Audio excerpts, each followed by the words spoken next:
प्रधानमंत्री ने बिम्स्टेक सम्मेलन में कहा, क्षेत्रीय सुरक्षा को प्राथमिकता देना अनिवार्य, सहयोग बढ़ाने पर जोर देने की बात कही।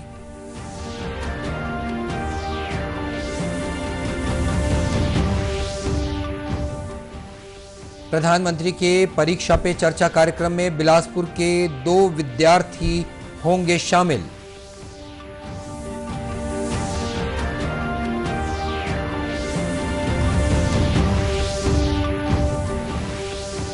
देश में अब तक 183 करोड़ 79 लाख कोविड रोधी टीके लगाए गए।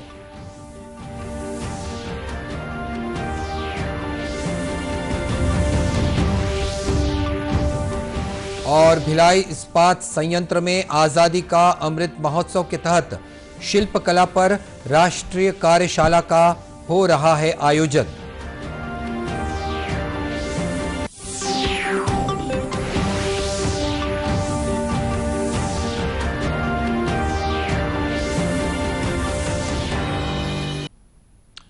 नमस्कार, आप देख रहे हैं दूरदर्शन समाचार। मैं हूं मनीष अहलूवालिया और अब समाचार विस्तार से।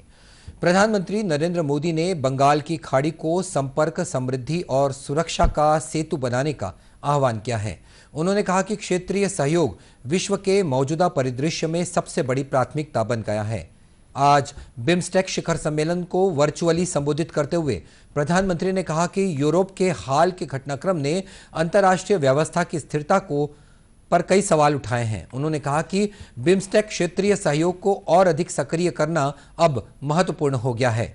श्री मोदी ने कहा कि यह क्षेत्र वर्तमान वैश्विक चुनौतियों से अछूता नहीं रह सकता। श्री मोदी ने कहा कि बिम्स्टेक समूह की संस्थागत रूपरेखा मजबूत करने के लिए ही इसका चार्टर अपनाया जा रहा है। बिम्स्टेक की स्थापना का यह 25वां वर्ष है।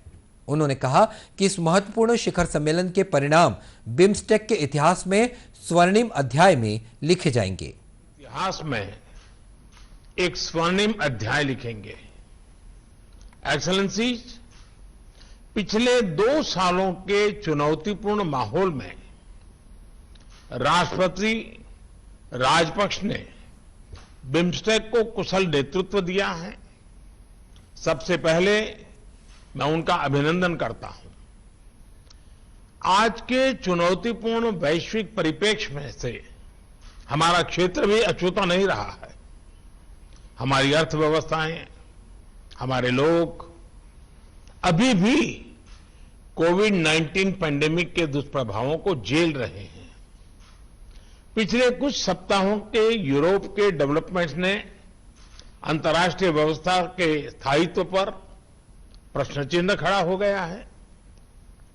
इस संदर्भ में बिम्स्टेक क्षेत्रीय सहयोग को और सक्रिय बनाना महत्वपूर्ण हो गया है। हमारी क्षेत्रीय सुरक्षा को अधिक प्राथमिकता देना भी अनिवार्य हो गया है। एक्सेलेंसी, आज हमारे बिम्स्टेक चार्टर को एडॉप्ट किया जा रहा है। एक संस्थागत आर्किटेक्चर की ओर हमारे प्रयासों के लिए एक महत्वपूर्ण कदम है। प्रधानमंत्री ने बिम्स्टेक सचिवालय की क्षमता बढ़ाने पर बल दिया ताकि ये सबकी अपेक्षाएं पूरी कर सकें। उन्होंने सुझाव दिया कि इस लक्ष्य को प्राप्त करने के लिए एक कार्य योजना बनाई जानी चाहिए। प्रधानमंत्री ने कहा कि भारत इस सचिवालय का संस्थागत बजट बढ़ाने के लिए $10 लाख की वित्तीय सहायता उपलब्ध कराएगा। वर्ष 1997 में स्थापित बिम्स्टेक एक क्षेत्रीय संगठन है। भारत, बांग्लादेश, भूटान, नेपाल, श्रीलंका, म्यांमार और थाईलैंड इसके सदस्य देश हैं। प्रधानमंत्री नरेंद्र मोदी ने आज कहा कि इस वर्ष के परीक्षा पे चर्चा कार्यक्रम को लेकर लोगों में उत्साह है। श्री मोदी ने ट्वीट में कहा कि लाखों लोगों ने अपने अमूल्य विचार और अनुभव साझा किए हैं। इस योगदान के लिए उन्होंने विद्यार्थियों और उनके अभिभावकों और अध्यापकों को भी धन्यवाद दिया।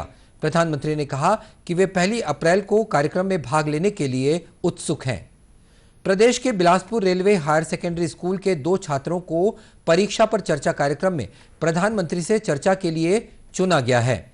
ये बच्चे भी अपने चयन को लेकर काफी उत्साहित नजर आए। बहुत ज़्यादा उत्सुक हैं और भाग्यशाली भी महसूस करते हैं कि इतने सारे बच्चों में हमारा चयन हुआ। अब 1 अप्रैल का बहुत बेसब्री से इंतज़ार कर रहे हैं, बहुत बड़ी बात है ये। किस तरह से आपने इस चयन प्रक्रिया में भाग लिया? इसके लिए ऑनलाइन चयन प्रक्रिया हुई थी, हमने अपना नाम भरा था और उसके बाद मैं तो भूल ही गया था कि ऐसा कुछ हुआ है। फिर बाद में स्कूल की तरफ से हमें जानकारी मिली कि हमारा चयन हुआ है, तो आज यहाँ पे। पहले तो मैं बहुत खुश हूँ, मैं बहुत भाग्यशाली हूँ जो मेरे को मौका मिला प्रधानी से बात करने का मौका। आप क्या जहन में है, किस तरीके से क्या पूछेंगे आप उनसे, कुछ जहन में है? हाँ, मैं परीक्षा पे चर्चा, मैं इनसे कुछ सवाल पूछना चाहूँगा।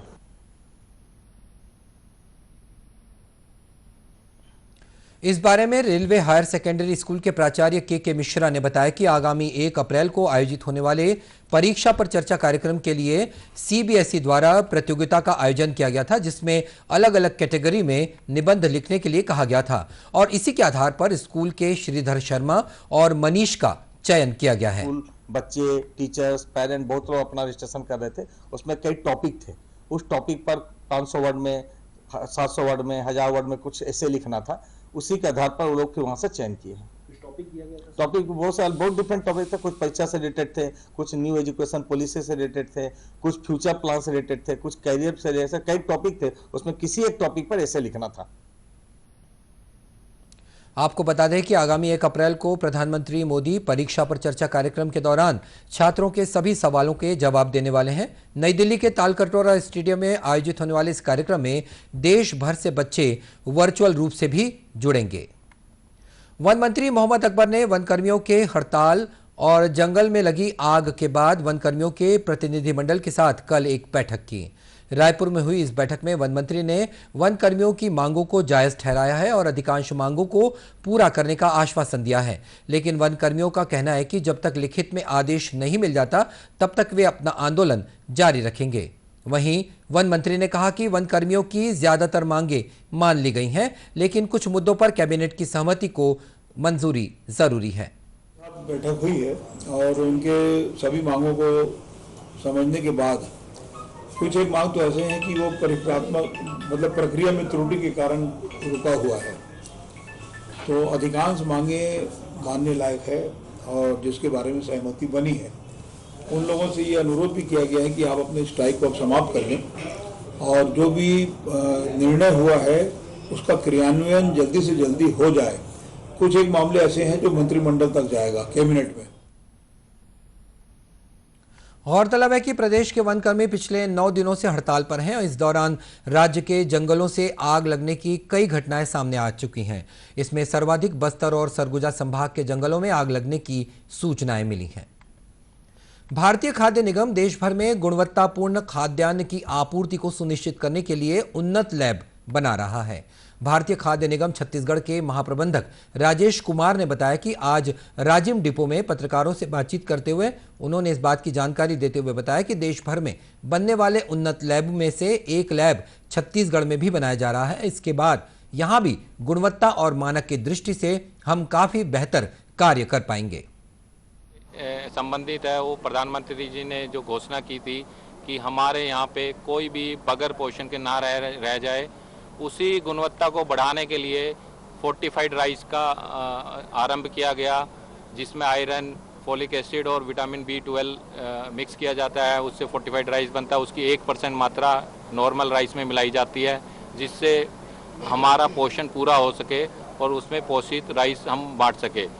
उसी की जांच के लिए फोर्टिफाइड राइस और बाकी अनाज की जांच के लिए FCI ने मॉडर्नाइजेशन किया है।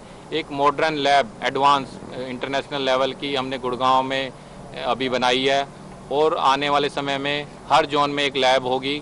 उसी वेस्ट जोन के लिए जो हमारा वेस्टर्न कंट्री है, उसकी मॉडर्न लैब हमारे छत्तीसगढ़ रायपुर में बन रही है, जो कि हमारे रीजनल ऑफिस कैंपस में ही बन रही है। उसकी शुरुआत हो चुकी है, आने वाले समय में वो बनकर तैयार हो जाएगी। तो उस मॉडर्न लैब से हमारे सभी फूड टेस्टिंग शुरू हो जाएगी, जिसकी गुणवत्ता की जांच की जाएगी।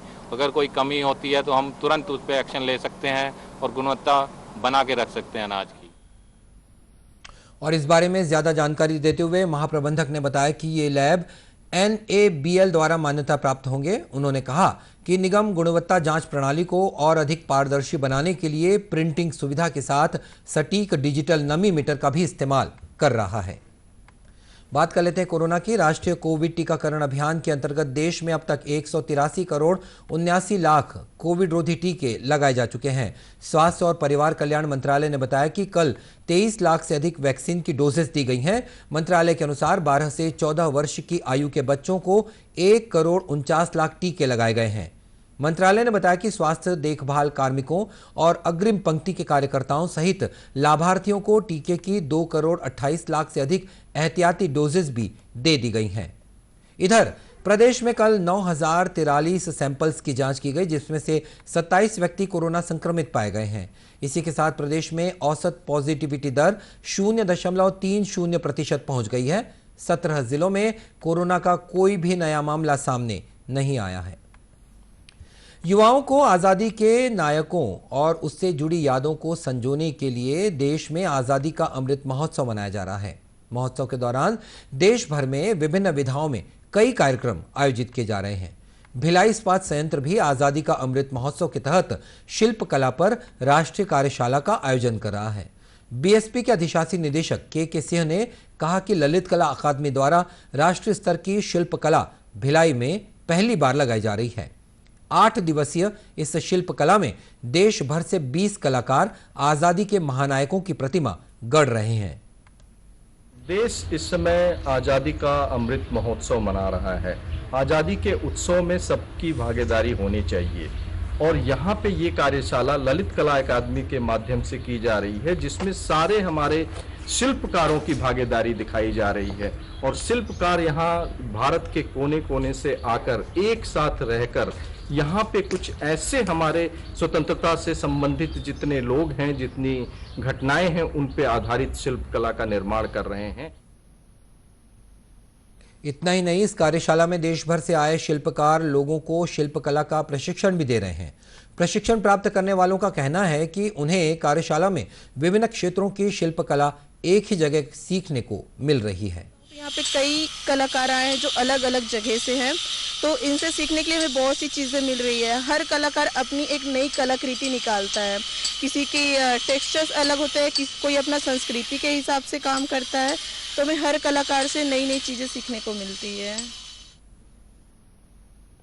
आज यानी कि 30 मार्च इस कार्यशाला का अंतिम दिन है और इस कार्यशाला में जो मूर्तियां तैयार की जाएंगी उन्हें देश के पहले अमृत महोत्सव गार्डन में सजाया जाएगा, जो कि भिलाई में तैयार हो रहा है। और अब कुछ खबरें जिलों से।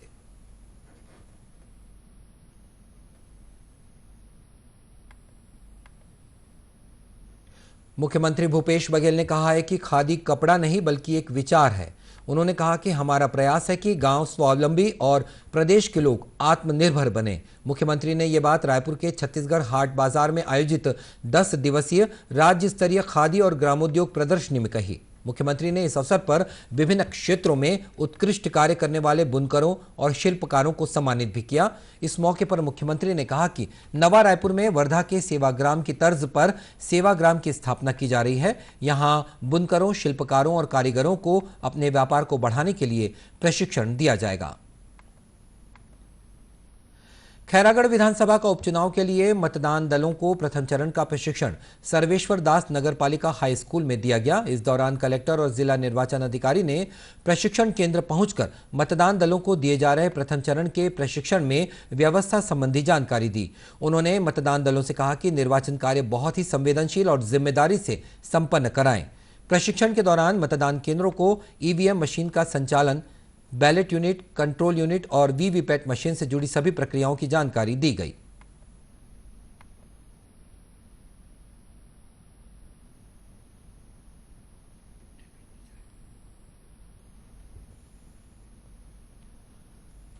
पढ़ना लिखना अभियान के तहत आज प्रदेश भर में महापरीक्षा अभियान का आयोजन किया गया, जिसमें हजारों लोगों को साक्षर बनाने के लिए परीक्षा दी गई।